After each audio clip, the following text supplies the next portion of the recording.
Hello, Chris. Welcome to the show. Thank you very much, Lian. Pleasure to be here. I am so looking forward to this conversation because I've got a feeling it's going to either answer some questions I've had about myself for most of my life, or it may actually ask more questions. I'm interested to see which way that goes. I'll explain what I mean by that as we dive in. So first, I would just love to know, how did you become passionate about, I guess, both that the importance of that nature connection for people, but then very specifically when it comes to that at night? I'd love to know, like, how you ended up doing what you do. Yes, well, it certainly wasn't an answer I gave to all those adults who endlessly ask you when you're a kid, what do you want to be when you grow up? It wasn't on my radar then. So yes, I've, as the poet Machado, Spanish poet, says, you know, in one of his famous poems, "Walker, you make the road by walking."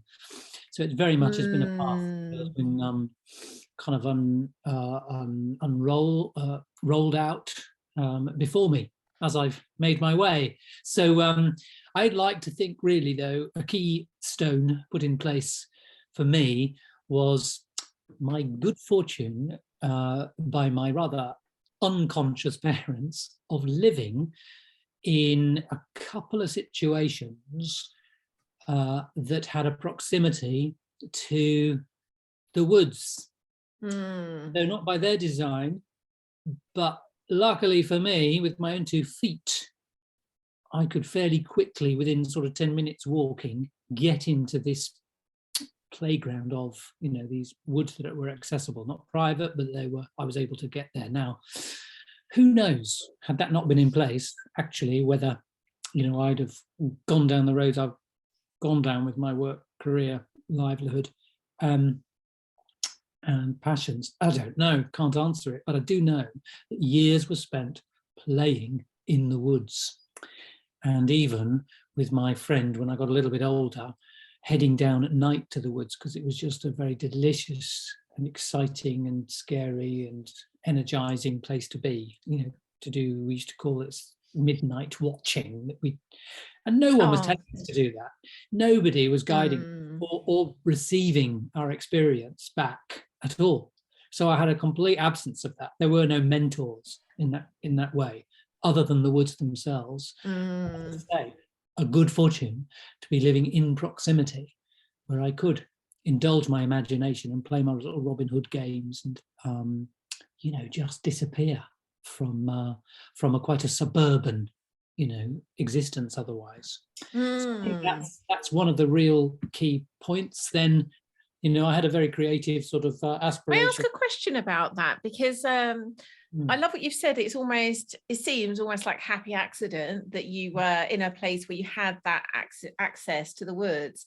And yet, I would say that's true for many other children who don't then go to spend lots of time in the woods, especially at night, as you did. Yeah. Do you have a sense of, and maybe you didn't necessarily have that conscious then, and maybe as you reflect back, what was it that was calling you to it? Like, why was it this source of fascination? I think you described it earlier as delicious. Like, why, do you have any sense of like what was calling you there? Like, why were you choosing to spend your time there? Unlike, for example, you know, many children might have been like hanging around at each other's houses or at a local park. What's your sense of why it was not just the fact you had the proximity of the woods, but also the desire to be there?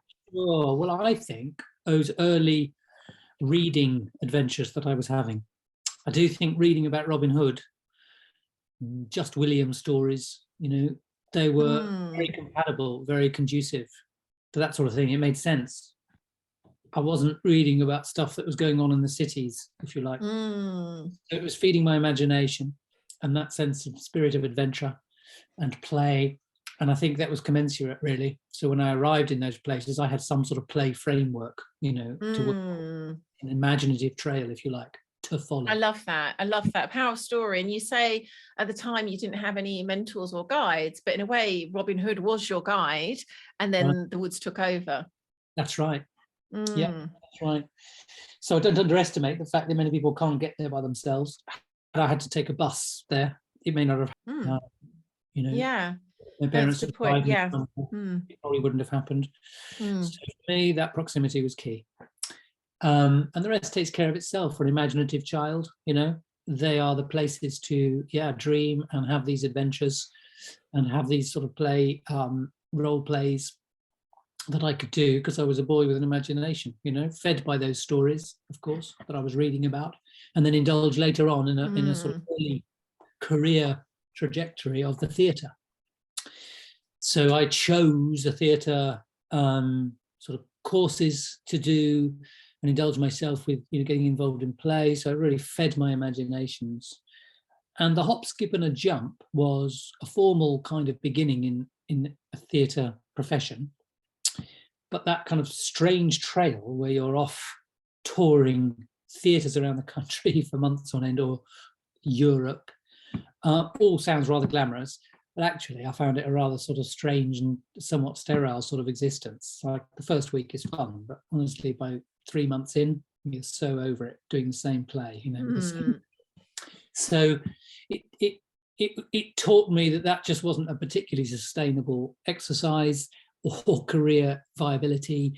And I had so many other interests. I was very political, environmentally speaking, at university, where I studied theatre. I got involved in some environmental kind of initiatives and began to cultivate again my interest with the wild world. Again, unmentored, unschooled.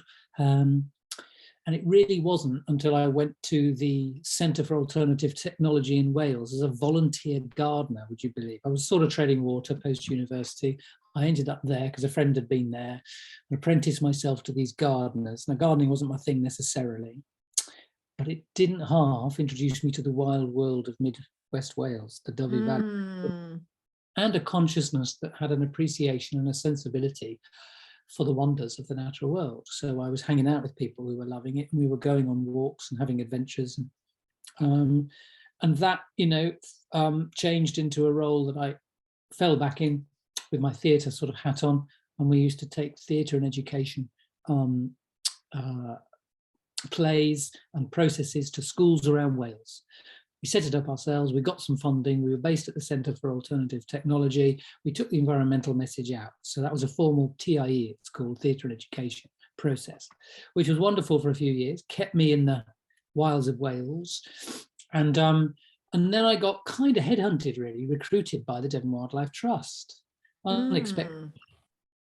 Somebody came through, saw the work I was doing, invited me to do some contract work down in Devon, and it was at the right time. And that role, believe it or not, evolved into a formal education officer for Devon Wildlife Trust. Oh, wow. How beautiful. That would that just played out, by itself unexpectedly. And it was very much a backdoor entry to a formal conservation organisation role. That was my role for 7 years. I was learning on the job, really. I wasn't technically qualified for that, but that theatre background gave me a lot of skills that were very, very relevant to education work. Presentation skills, communication skills, creative skills. So I could easily adapt, learn the sort of info that I needed to learn, and indulge my passions in that formal education officer role. So that was the sort of sequence, really. Then led me to leave the sort of shackles and chains of working for an organisation in that role, and set up WildWise with a colleague, which is this outdoor education company that I've been running ever since. So 22 years ago that was. And yes, and of course I've been able to indulge all of those sort of leanings and yearnings and longings and passions with all sorts of different people. And throughout that period with WildWise and before with the Devon Wildlife Trust, I was beginning this trail of night walks. Initially inviting school children out for our events that we decided to call Wild Nights Out, overnight wildlife camps, introducing children to the natural world, of which a core component part was the night walk. And I was learning night walks, and I did hundreds of those events over that 7 years, really, really enjoyed them. Saw the transformation that was happening in a mere sort of 18-hour period. Kids that would arrive, in one state, but leave feeling really connected and sort of awakened by the experience. And the night, of course, was the icing on the cake because it was all so exciting. So yeah, many, many trails. And I would say when I began that work, I would say I was still afraid of the dark because I wasn't still that acquainted with it comparatively. And it's only endlessly going down that trail and guiding people to the wonders of the nighttime and the dark in the woods that I gained a literacy and a confidence and sort of compounded my interest, in that realm. That is a fairly shortened gist of the tale that led me to gaining all that experience, falling in love with the natural world, falling in love with the dark and the darkness and the enchantments of the night, and in the end writing this book, which I called, of course, with a deferential nod to those events at the Wildlife Trust, I called it Wild Nights Out. Which is a just fabulous title, it really is. Oh, thank you so much for sharing that story. I think there's so much in hearing other people's journeys to really like doing their soul work. So much of the work we do is helping people discover that and become whatever it is they came here to be. And I think there's something so inspiring and also reassuring to recognize the twists and turns we take kind of only make, that classic Steve Jobs quote about connecting the dots backwards. It all makes sense when we look backwards. At the time, we don't know why we've ended up sort of doing this random thing and that random thing. And then hearing it all put together, like, it sounds so neat and so perfect, but you weren't to know that until you got to where you are. So thank you so much for that. So So I was going to ask you a different question here, which I'm sure we'll one way or other circle round to. But what you were just saying just at the end there about, that fear of the dark, this is what I was alluding to. And I said this might answer some questions I've had about myself for many years. I have an extreme phobia of the dark, to the point where if I have to walk across a darkened room, like just from one end to the other, my heart will be beating out of its chest. I still have to sleep with like a bathroom light on. And I'm completely the opposite outside. Completely the opposite. From a really young age, in fact, I don't remember being scared of the dark outside. It's like the absolute opposite, to the point where, and it's like a totally don't try this at home, listeners. When I was in my late teens, I used to go to a local nightclub. In fact, it was like two kinds of wild nights out in one go. I'd go to the local nightclub, and it was about 25 minutes walk for home. And instead of getting a cab, I'd think, well, I can walk it, knowing I was going to need to go right through some woods on my own in the pitch black, young woman alone to do that, and had some real scrapes doing it as well. But it was so enlivening, so beautiful to be in the woods at night. And I had no fear, even though clearly it's far more dangerous than walking across my sitting room in the dark. And so hence why when I saw your book, I'm like, there's something here for me, why I have this absolute like just love of the dark outside, complete fear of the dark inside. So I'd love to, like, if there's anything you can hear in what I've just shared, I'd love to know. But this is again why I really wanted to get you on the show, because it's like you and I think share a love for that, that enchantment of the night, as you say. I don't think you quite qualify for the term achlophobic, which is the term given for those that have an actual phobia about the dark, because you've obviously indulged yourself in the outside dark, which is a different experience for you. It doesn't sound like you're afraid of that. It sounds like you're someone with an imagination, which I share with you. As a boy, I was terrified of the dark, literally kind of resisting going to bed as long as I possibly could. And in fact, I go into a little funny little story in the book around when I was a child saying goodnight to my parents. I just hang out in the hallway, making faces in the mirror for as long as I could. Avoid being up in the dark, on my own. I mean, it was terrifying for me as a boy. And I do think that's a product of a couple of things: an active imagination, and of course the cultural kind of perception of the dark, and how we feed the fears. And we indulge ourselves with horror movies, we indulge ourselves with ghost stories.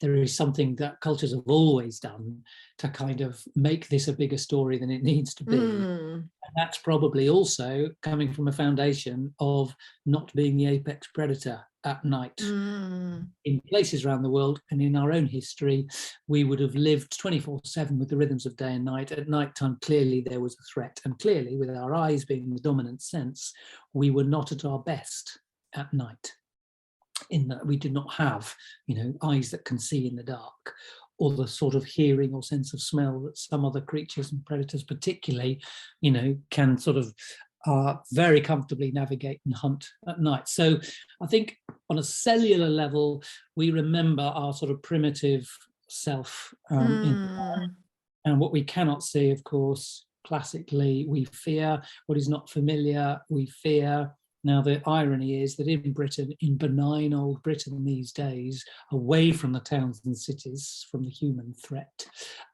actually the natural world is the safest place. Where is the threat? Biting insects, a Dartmoor pony, very little actually that we have to be afraid of. And that's a beautiful blessing. It's a terrible tragedy that we don't have, the brown bear anymore, and the wolf, lurking out there, and the lynx. But at the same time, there's a sweet freedom in it. So it becomes a very invitational place, the woods at night, full of mysteries, full of lots going on, if you understand the night world, and just no threat. Now, you alluded to your own story of walking back and how sort of supposedly risky that is as a lone woman walking back. Of course, the threats are from the human domain now, and I'm not suggesting that everyone's going to feel comfortable on the basis of what I'm saying, walking out at night, where they're on their own. And I think also, Lian, that's a much, much more of an issue for women these days as well. And I'm often asked by women, by students on my programs, for example, people who come on the courses, and they say, do you know where I can go and just have a little solo time, where I can feel safe?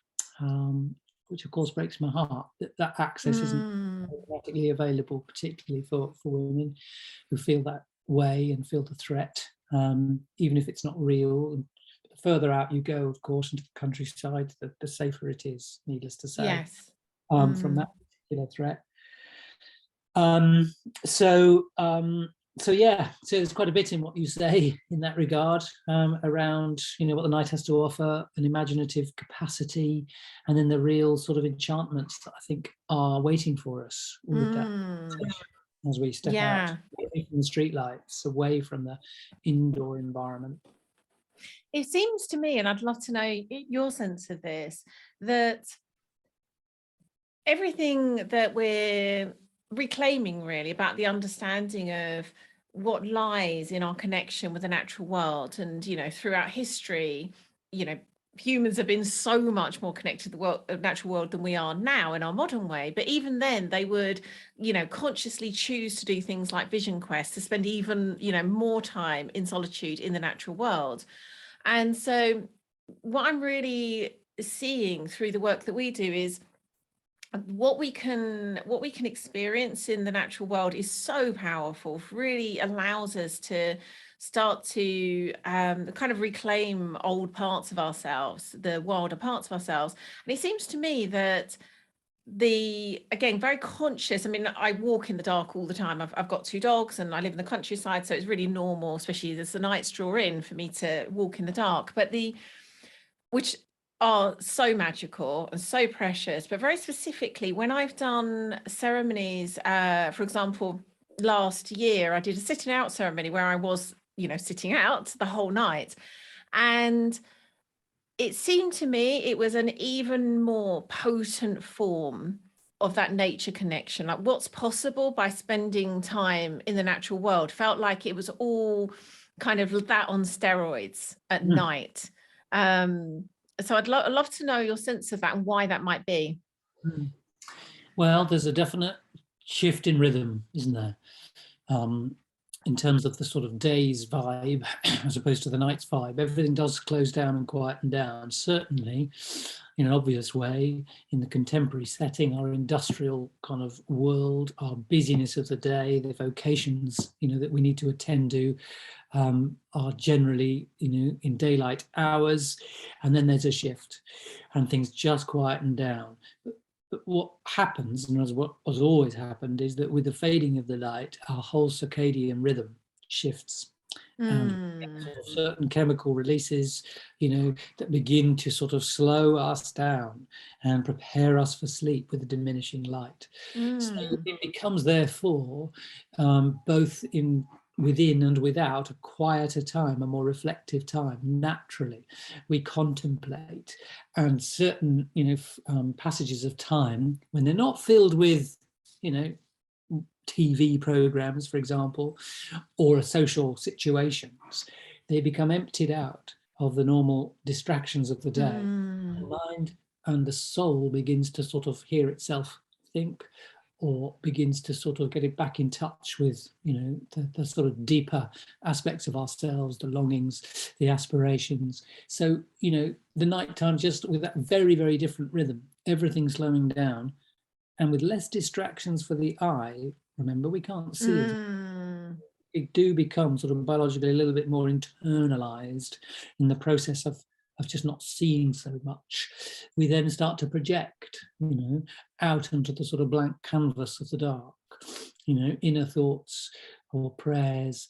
So it's a very compatible time. So I think there's a lot in the, in our biology, a lot in the dramatic shift, that takes place in the business of, light and turning to dark, that allows for that. So it's not surprising. Many of these do take place at night, for example, or, for that matter, early in the morning. Dawn is always that fruitful time as well. Again, the vibe is very different. It might be light, but the day hasn't quite begun. It's the betwixt and between story world, which is a very fruitful time to sort of gather one's thoughts and attend to these sort of practices. Oh, I love everything you've said there. It feels, in a way, it's an altered state of consciousness compared to the one we typically spend in the day, for all the reasons you've said. And yes, and it might sound really a strange thing to say, but for some reason I hadn't really taken into account the impact of the fact that you don't have sight as your dominant sense anymore. I don't know why that just hadn't really occurred to me as something that was particularly relevant to this. And of course it is.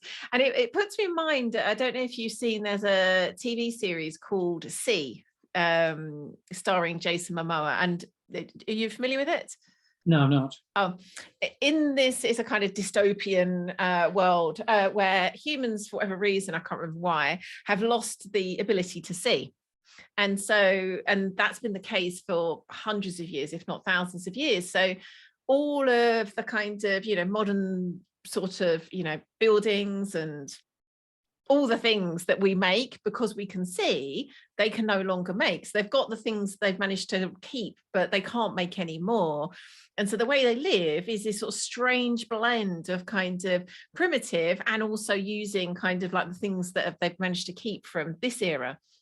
And in a similar way, that's really given me this realization of like, wow, we are so reliant on sight. And it's actually hard to imagine not having sight as all being in that way. And what you're talking about, I'm like, of course, that's very similar. We can see to an extent at night, but it's still actually a very impactful experience not to have that dominant sense operational, which it might sound crazy that I'm saying, like I hadn't even realized that, but it just hadn't occurred to me that would have such an impact.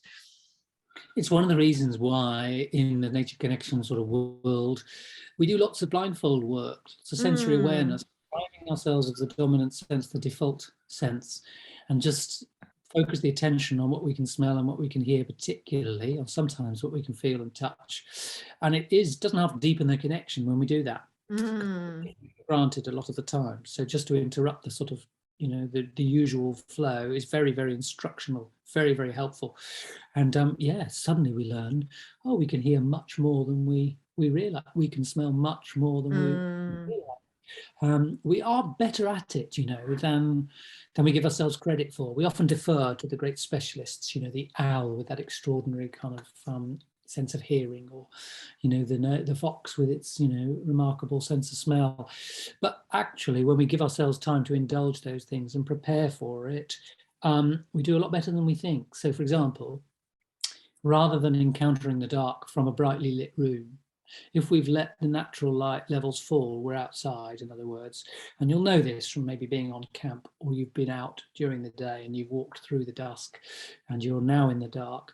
Your night vision is so much better when you've given yourself that sort of natural process. It's very interrupted by bright lights. We see much more. Now, if we see much more, we actually have more confidence as well in the dark.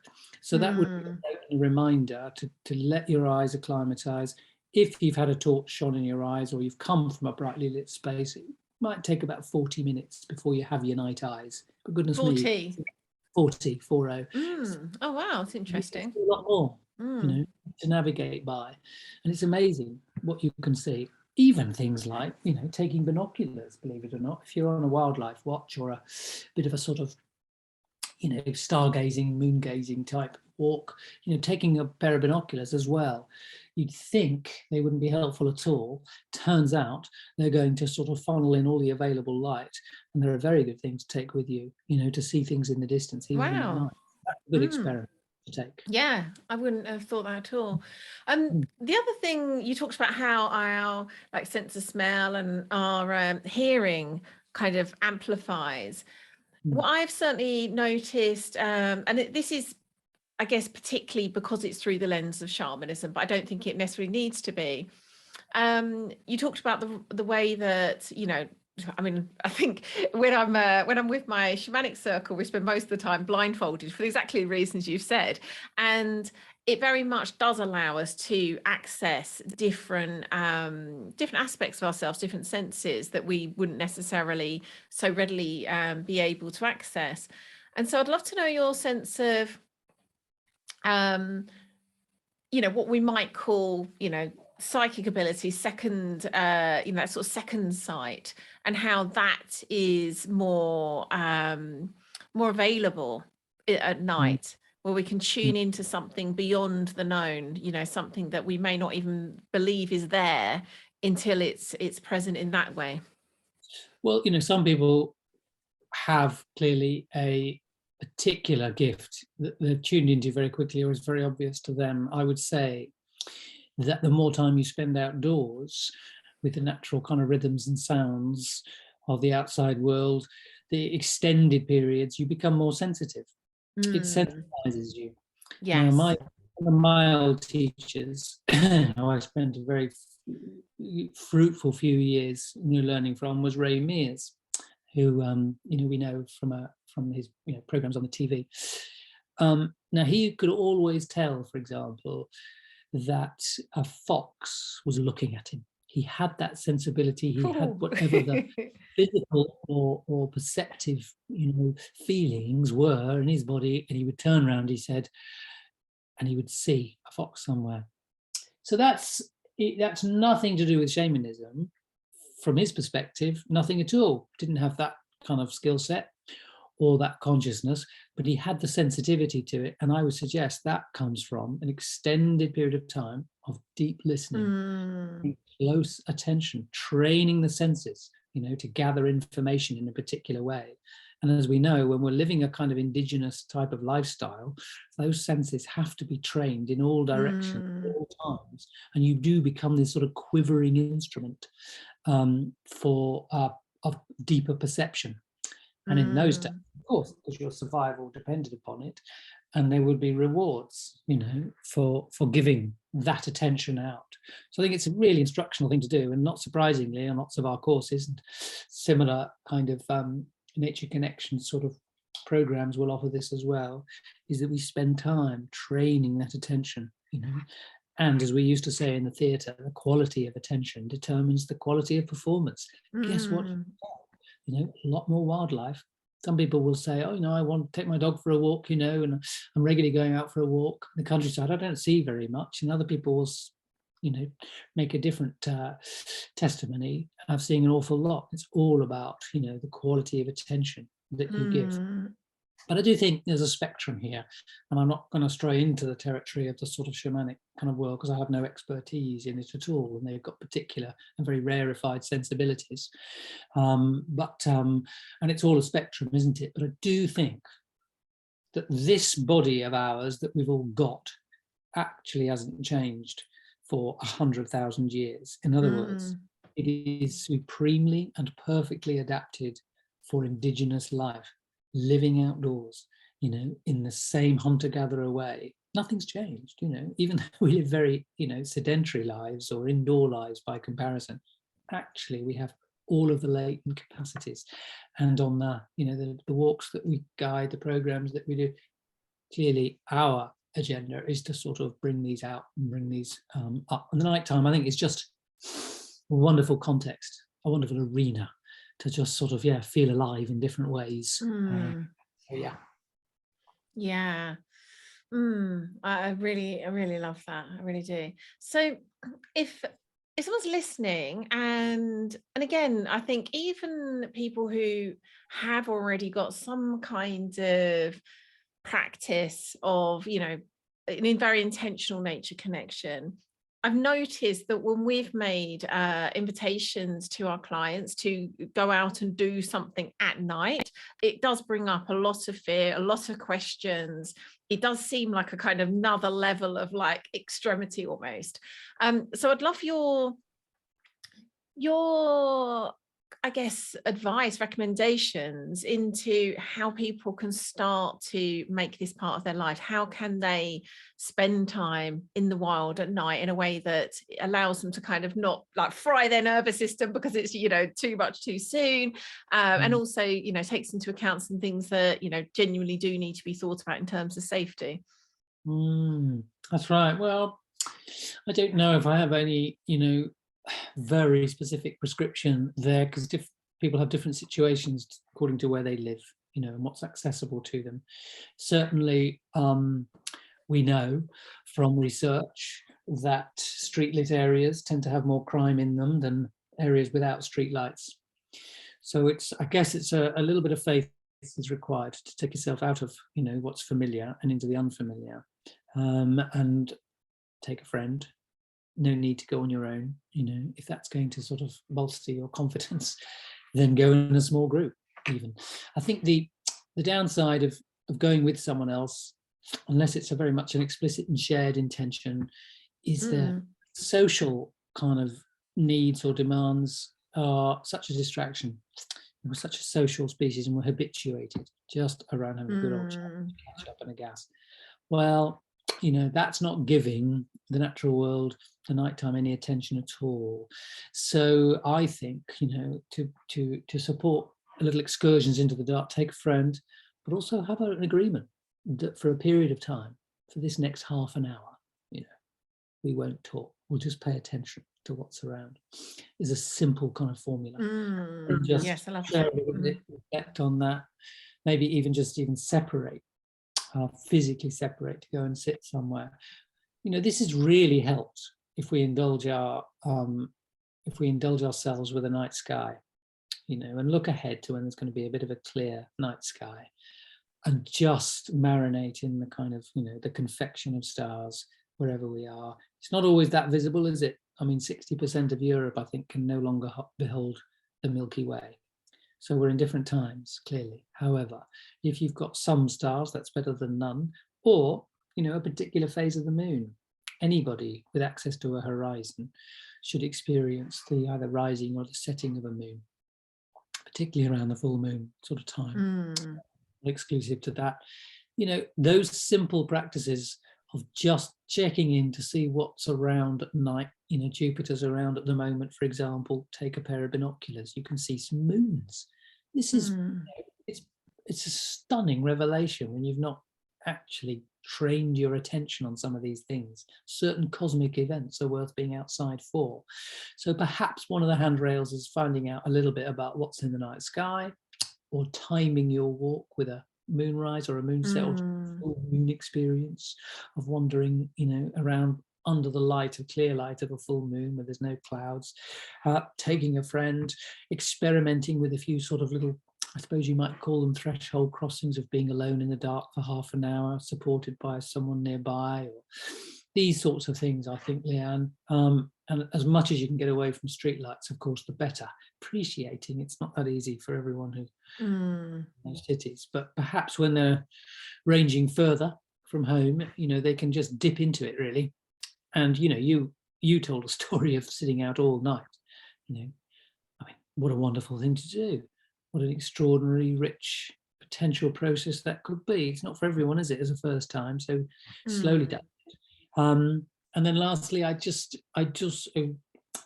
you can find lots of invitations from organisations like the Wildlife Trust to go on a night walk to, say, for example, watch badgers, or do some bat detecting, or go and look for owls and things like that. So there's those structured invitations as well. Find out what's going on in your local area. There's a bat group in every area, every county in England, for example.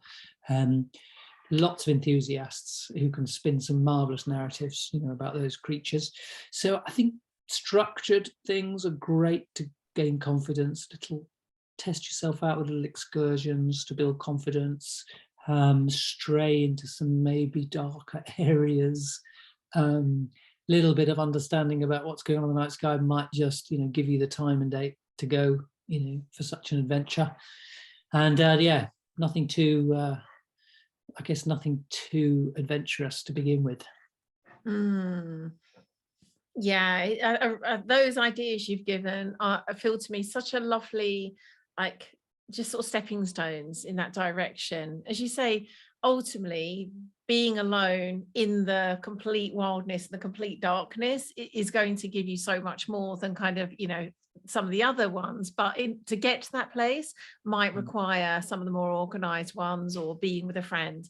I so agree. And I think what you said there about the moon, I think so true. Even though I, again, have walked in the dark for, forever, and, particularly now I've got dogs, that's a normal thing. I think it really took me creating a relationship with the cycle of the moon to bring another level of intentionality to going out at night to see certain moon phases.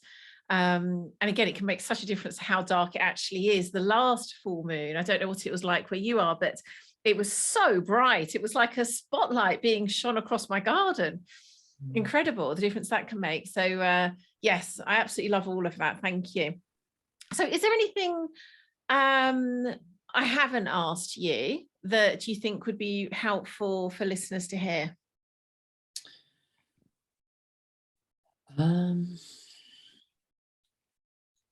Well, obvious to say, but some of those structured invitations are something that we offer at WildWise down here in Devon.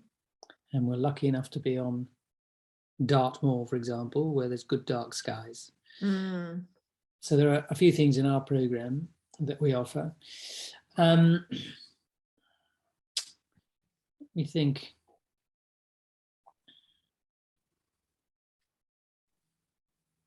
There's an awful lot, really, Lian, to consider and talk about in terms of our relationship to the night time. So I do wonder, some listeners may be wondering, how did this all come about? This sort of cultural banishment, this exile from the darkness. Well, I go into this a little bit in my book about the sort of history of that, really. But the gist of that really is an industrial revolution, the advent of electricity, the sort of first, house that was lit up by a sort of flick of the switch light. So suddenly, the activities of the day could continue unabated with the advent of electricity. I mean, it's a simple thing, isn't it?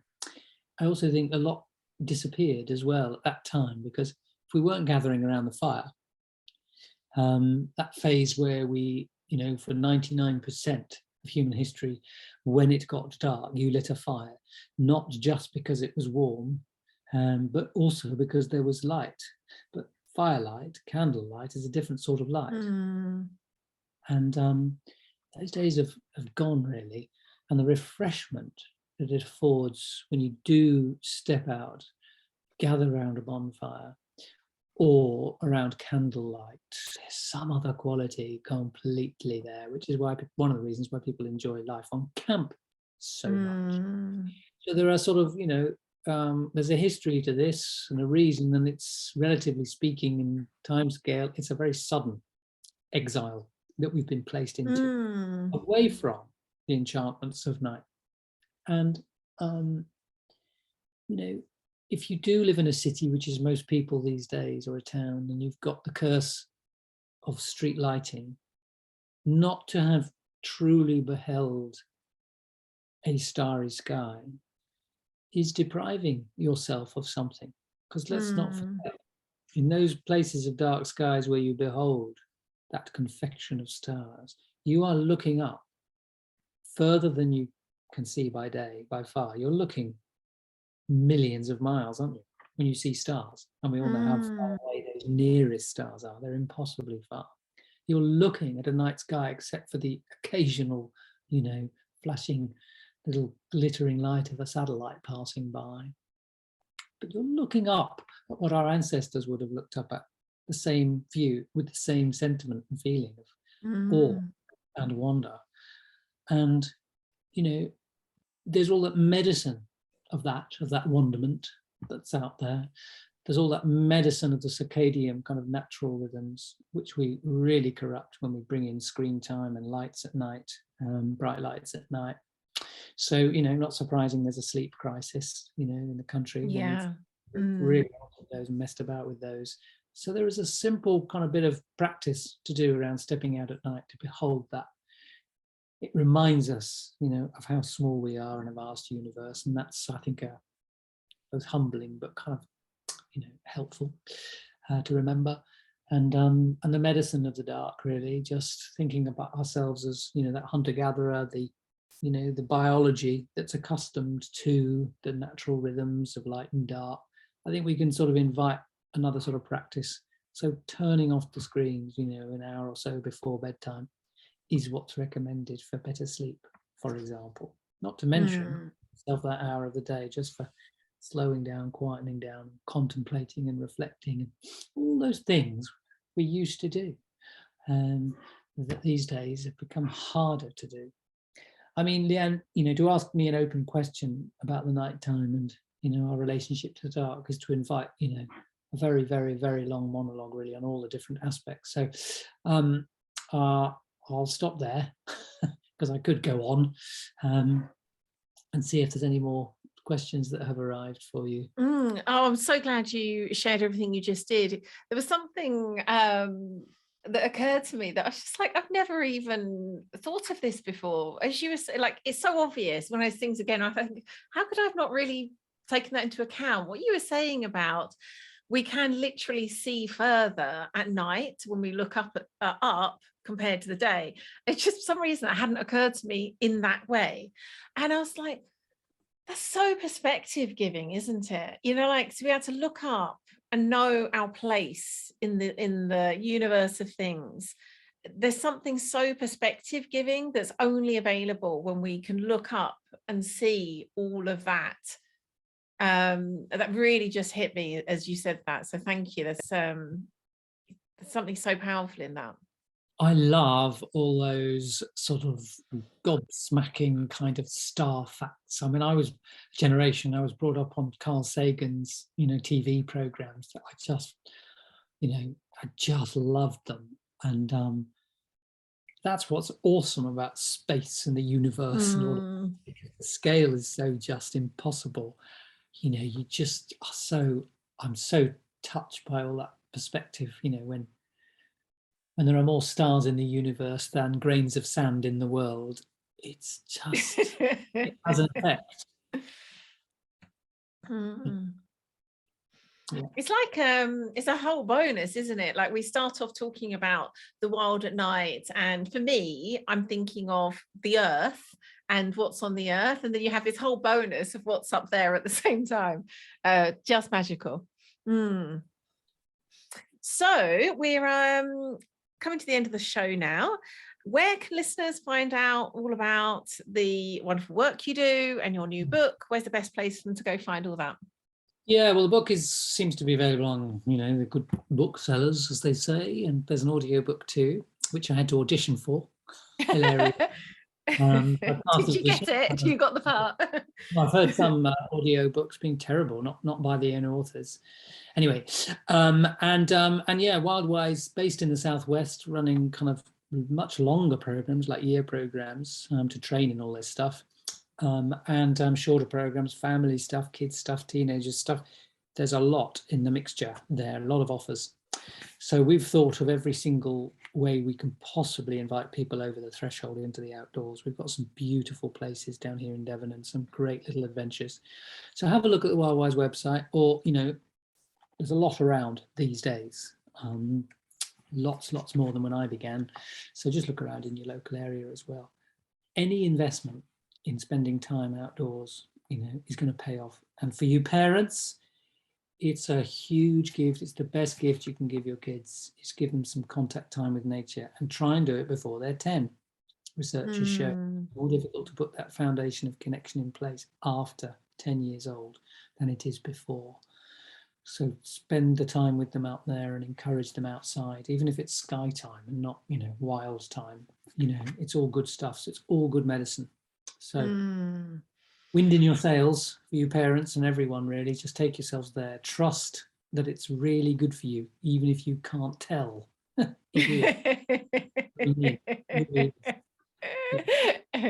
I love that. Thank you so much, Chris. This has been such a pleasure. Really wonderful. Thank you.